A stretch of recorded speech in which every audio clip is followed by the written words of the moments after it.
Now, let's go back to our top story. Now, President Cyril Ramaphosa has placed Minister of Health Dr. Zweli Mkhize on special leave.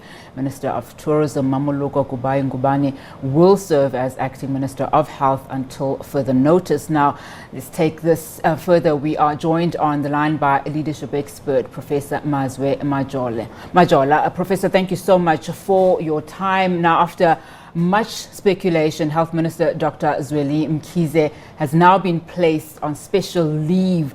Is this a little too late? And what is your reaction on these latest developments? Well, better late than never. But indeed, it is a little bit late. The president has dilly-dallied and pussyfooting on the matter, and the minister himself, even though it is reported that it's him who has asked the president for a special leave, everything has taken a little bit longer. Something like this is something that is very serious, which was supposed to be handled immediately, and the minister was supposed to do this long time ago. But obviously, as I'm saying, that better later than never. It has happened already.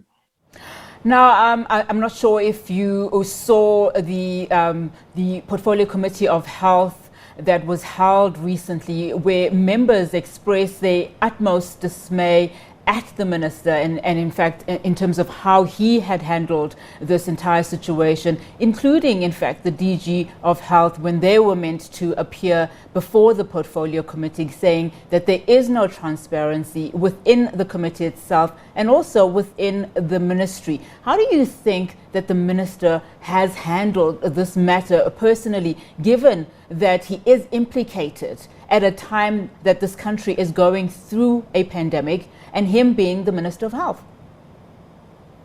It was bound to happen because as a Minister of Health, I understand his reasoning of not attending the meeting was that they were going to discuss a matter that was sub judice, a matter that is still under investigation by the SIU.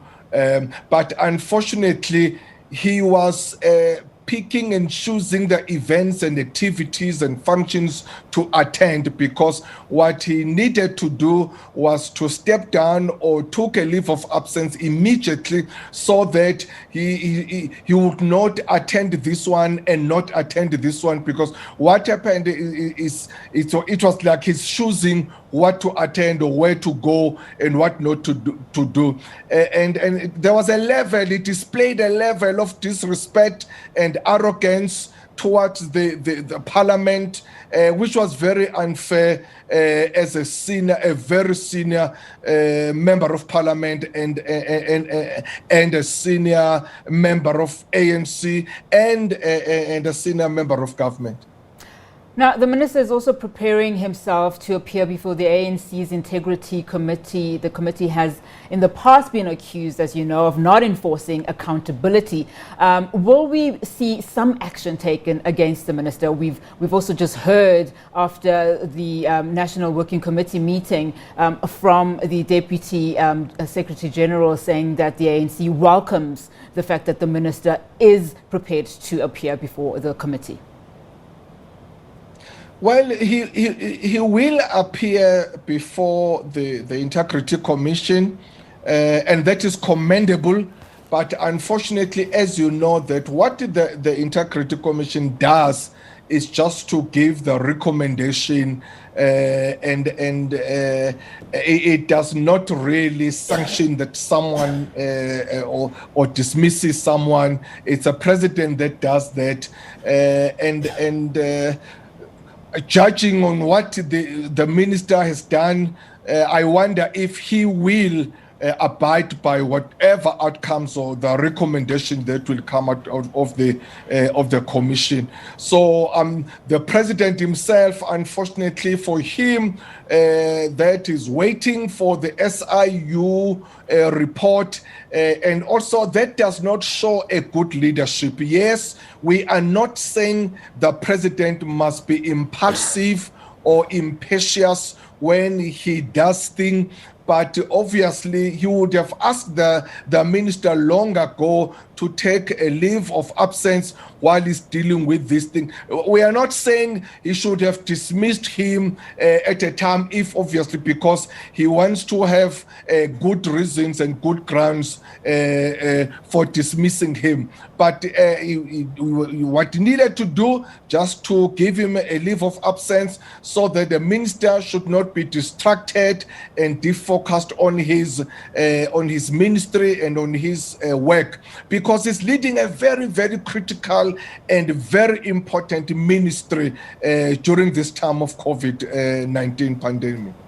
Now, Prof, you mentioned two things that I'd like to touch on. You mentioned leadership. You also mentioned that this is a very, very important ministry given the time that we are in. So President Cyril Ramaphosa has now replaced the Minister of Health with Minister of Tourism, Mmamoloko Kubayi-Ngubane, obviously saying that she will act as the acting Minister of Health until further notice.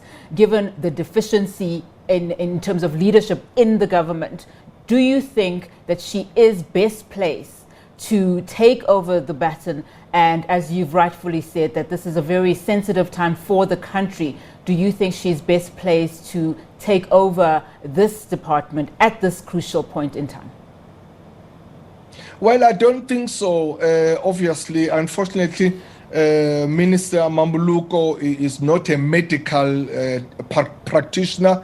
As far as I know, is not a medical doctor, and Minister Zweli Mkhize was doing his job very well because he understood the language, the scientific language, understood he lies in very well with scientists and other health practitioners, because it's something that he knows, it's his background. So the Mmamoloko is not a medical doctor. He might find himself or he would find difficulty in handling certain things. However, I think he will be supported by the deputy minister, who has been working so well with the Minister Zweli Mkhize, Dr. Phahla. I think what the Minister of Tourism must do, obviously, is to work very closely with the Deputy Minister of Health, obviously with the DG and all other officials. Professor Majola, thank you so much for your time this afternoon. Really appreciate that analysis from you, Professor Mazwe Majola, just unpacking our current breaking news story there. All right, on to this now. Coronavirus infections in the Eastern Cape are rising again. The province is currently dealing with just more than 1,000 active cases, and the Nelson Mandela Bay Metro